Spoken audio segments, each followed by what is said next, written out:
யாழ்ப்பாணத்தில் தமிழ் தேசிய மக்கள் முன்னணியின் ஆதரவாளர்களான இளைஞர்கள் குழு ஒன்று அயல் வீட்டு நபர்களை தாக்கியதாக முறைப்பாடு கொடுக்கப்பட்ட நிலையிலே போலீசார் அங்கு சென்றிருக்கிறார்கள். அதன் தொடர்ச்சியாக அந்த சம்பவத்தை குறித்த பெண் வேட்பாளர் அரசியலாக்கி இருப்பதாக குற்றம் சாட்டப்பட்டிருக்கிறது.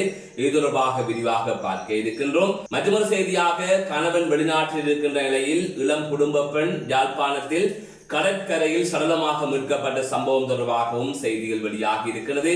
இது தொடர்பாகவும் பார்க்க இருக்கின்றோம்.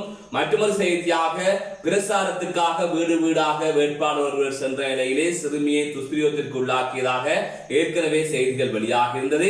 இந்த நிலையில் தற்பொழுது மற்றொரு வேட்பாளரும் கைது செய்யப்பட்டிருப்பதாக கூறப்படுகின்றது. இது தொடர்பான செய்திகளையும் பார்க்க இருக்கின்றோம். இவை தொடர்பாகத்தான் இந்த செய்தி தொகுப்பில் விரிவாக பார்க்க இருக்கின்றோம். அதற்கு முதல் AK ரிப்போர்ட் எனப்படுகின்ற இந்த யூடியூப் சேனலை சப்ஸ்கிரைப் செய்து கொள்ளுங்கள். தொடர்ந்து அருகில் இருக்கின்ற பெல் பட்டனை கிளிக் செய்வதன் ஊடாக நான் போடுகின்ற ஒவ்வொரு காணொளிகளையும் நீங்கள் உடனுக்குடன் பார்த்துக் கொள்ள முடியும். நான் நடராசா ஏகாந்தன். தற்பொழுது செய்திகளுக்குள்ளே செல்லலாம். யாழ்ப்பாணம் இளவாலை பகுதியிலே, அதாவது செஞ்சூட் எனப்படுகின்ற கிராமத்தில் நேற்றைய தினம் ஒரு சம்பவம் ஒன்று இடம்பெற்றிருக்கிறது. தமிழ் தேசிய மக்கள் முன்னணியில் வலிகாமம் தென்மேற்கு பிரதேச சபைக்கு போட்டியிடுகின்ற பெண் வேட்பாளரின் ஆதரவாளர்களான இளைஞர் குழு ஒன்று குறித்த பெண் வேட்பாளரின் சகோதரின் வீட்டிலே ஒன்று கூடியிருக்கிறார்கள். அப்போது அவர்கள் மது அருந்தி மது போதையில் இருந்ததாக கூறப்படுகின்றது. அதன் தொடர்ச்சியாகத்தான் அயல் வீட்டுக்காரர்களை அவர்கள் மது போதையில் தாக்கியதாக குற்றம் சாட்டப்பட்டிருக்கின்றது. இது தொடர்பாக அயல் வீட்டு நபர்கள் உடனடியாக 119 என்கின்ற போலீஸ் அவசர தொலைபேசி இலக்கத்திற்கு அழைத்திருக்கிறார்கள். அதன் தொடர்ச்சியாக இளவாலை போலீசார் குறித்த இடத்திற்கு சென்றிருக்கிறார்கள். அப்போது முறைப்பாடு வழங்கிய அந்த வீட்டுக்காரர்களிடம் சென்று போலீசார் கூறியிருக்கிறார்கள், நீங்கள் உங்களது முறைப்பாடுகள் எதுவும் இருந்தால் போலீஸ் நிலையத்தில் வந்து கொடுங்கள் என்று. அதன் தொடர்ச்சியாக அவர்கள் அயல் வீட்டுக்கும் சென்றிருக்கிறார்கள். அப்போது அவர்கள் கும்பலாக இருந்ததாக கூறப்படுகிறது. இந்த நிலையில் தான் போலீசார் அமைதியாக நடந்து கொள்கின்றார்கள்.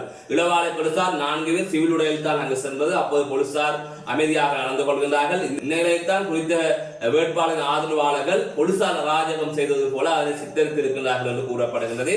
பெண் வேட்பாளரும் இது தொடர்பாக காணொலி ஒன்றை சமூக வலைதளத்தில் பகிர்ந்திருப்பதாக தெரிவிக்கப்பட்டிருக்கிறது. போலீசார் அடாவடி செய்வதாக கூறிய இந்த காணொலியை பகிர்ந்திருப்பதாக தெரிவிக்கப்பட்டிருக்கின்றது. அதன் தொடர்ச்சியாக இது தொடர்பான செய்திகள் வெளிவந்த நிலையிலே யாழ்ப்பாணத்தில் இயங்குகின்ற இணைய ஊடகம் ஒன்று போலீஸ் நிலையத்திற்கு இது தொடர்பாக தொடர்பு கொண்டு என்ன நடந்தது என்று கேட்டிருக்கின்றது. அப்போது இளவாலை போலீஸ் தரப்பிலிருந்து நாங்கள் 4 பேர் சென்றோம், முறைப்பாடு வழங்கிய நபர்களையும் போலீஸ் நிலையத்துக்கு வருமாறு கூறினோம். அதே போல மற்ற எதிரணியையும் போலீஸ் நிலையத்துக்கு வருமாறு கூறியிருந்தோம். இவ்வாறான சூழ்நிலையை தான் இளைஞர்கள் குழு அங்கு மது போதையில் இருந்ததால் நாங்கள் ஒரு ஆயுதமும் இல்லாமல் தான் நாங்கள் சென்ற நிலையிலே ஒரு தடியை எடுத்துக்கொண்டு சென்றோம் என்று போலீஸ் தரப்பிலிருந்து கூறப்பட்டிருக்கின்றது. இதனை அவர்கள் அரசியல் ஆக்குகின்றார்கள் என்றும் போலீஸ் தரப்பிலிருந்து கூறியதாக அந்த இணைய ஊடக செய்தியிலே தெரிவிக்கப்பட்டிருக்கின்றது. இந்நிலையில் தமிழ் தேசிய மக்கள் முன்னணியின் ஆதரவாளர்களான இளைஞர் குழு ஒன்று அங்கு வன்முறையில் ஈடுபட்டதாக அயல் வீட்டு நபர்களுடன் முரண்பாட்டில் ஈடுபட்டதாகத்தான் குற்றம் சாட்டப்பட்டிருக்கின்றது. இதனை தாண்டி இதிலே உண்மையிலே என்ன நடந்தது என்பது தொடர்பான விசாரணைகள் மேற்கொள்ளப்பட்டு வருவதாகவும் கூறப்படுகின்றது. தேர்தல் நேரங்களில் இவ்வாறான வன்முறை சம்பவங்கள் தொடர்ந்து பதிவாகிக் கொண்டிருக்கின்றது. அதிலும் குறிப்பாக வேட்பாளரின் ஆதரவாளர்கள் இடத்தில் ஒன்று கூடுகின்ற போது அது அயல் வீட்டு நபர்களுக்கு அல்லது அயலில் வசிக்கின்றவர்களுக்கு அது ஒரு தொந்தரவாக அமைகின்றது. வீதியால் செல்பவர்களுக்கும் அது தொந்தரவாக அமைகின்றது. எனவே இது தொடர்பாக கொஞ்சம் கவனத்தில் எடுக்க வேண்டும். அதுவும் தமிழ் தேசிய அரசியலை முன்னெடுத்து செல்லுகின்றோம், அமைதியான அரசியலை முன்னெடுத்து செல்லுகின்றோம், தமிழ் மக்களுக்கான அரசியலை முன்னெடுத்து செல்லுகின்றோம் என்று சொல்லுகின்ற ஒரு தமிழ் தேசிய மக்கள் முன்னணி எனப்படுகின்ற கட்சியில் இருக்கின்ற ஒரு வேட்பாளர் இவ்வாறு நடந்து கொள்வது என்பது அவ்வளவு பொருத்தமானதாக இல்லை. அந்த கட்சிக்கும் இது சரியானதாக இல்லை. யாழ்ப்பாணம் கடற்கரையில் இளம் குடும்ப பெண்ணின் சடலம் மீட்கப்பட்டிருப்பதாக தெரிவிக்கப்பட்டிருக்கிறது. கடந்த 4ஆம் தேதி இவ்வாறு குடும்ப பெண்ணின் சடலம் மீட்கப்பட்டிருப்பதாக கூறப்படுகின்றது. யாழ்ப்பாணம் பருத்தித்துறை மூர்க்கம் கடற்கரையிலே இவ்வாறு பெண்ணின் சடலம் மீட்கப்பட்டிருப்பதாக தெரிவிக்கப்பட்டிருக்கிறது. இவ்வாறு கடற்கரையில் சடலம் ஒன்று கரை ஒதுங்கி இருப்பதாக போலீசாருக்கு தகவல் வழங்கப்பட்டிருக்கிறது. அதன் தொடர்ச்சியாக பருத்தித்துறை போலீசார் அங்கு சென்று விசாரணைகளை ஆரம்பித்திருந்தார்கள். அதன் தொடர்ச்சியாக குறித்த சடலத்தை மீட்டு பருத்தித்துறை ஆதார வைத்தியசாலையிலே ஒப்படைத்திருந்தார்கள். இந்நிலையில் குறித்த பெண் தும்பளை கிழக்கை சேர்ந்த 36 வயதுடைய பெண் என்று தெரிவிக்கப்பட்டிருக்கிறது. குறித்த பெண்ணின் கணவர் வெளிநாட்டில் இருக்கின்ற நிலையிலே குறித்த பெண்ணும் அவரது மகனுமே இங்கு தும்பளை வசித்து வந்ததாகவும் கூறப்படுகின்றது.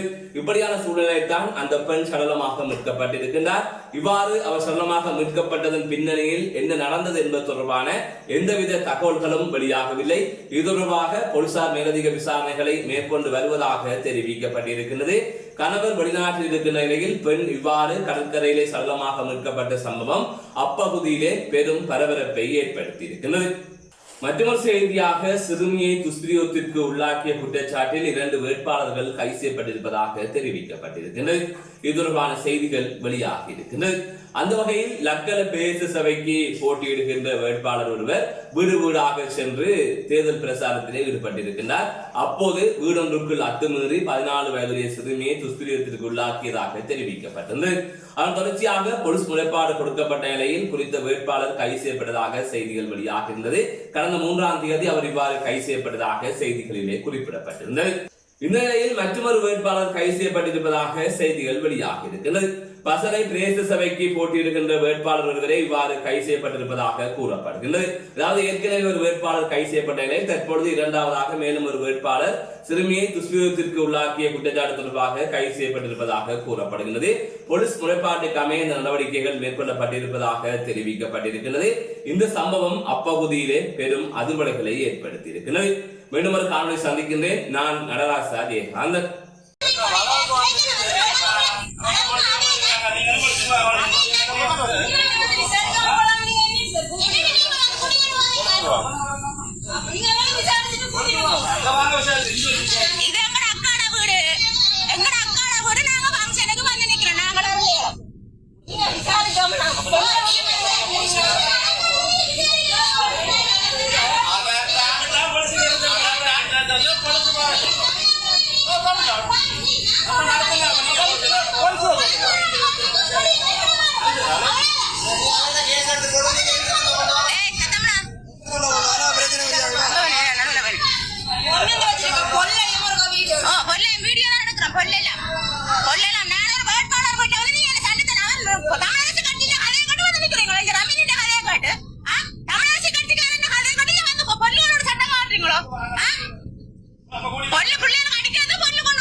வீடியோ காட்டு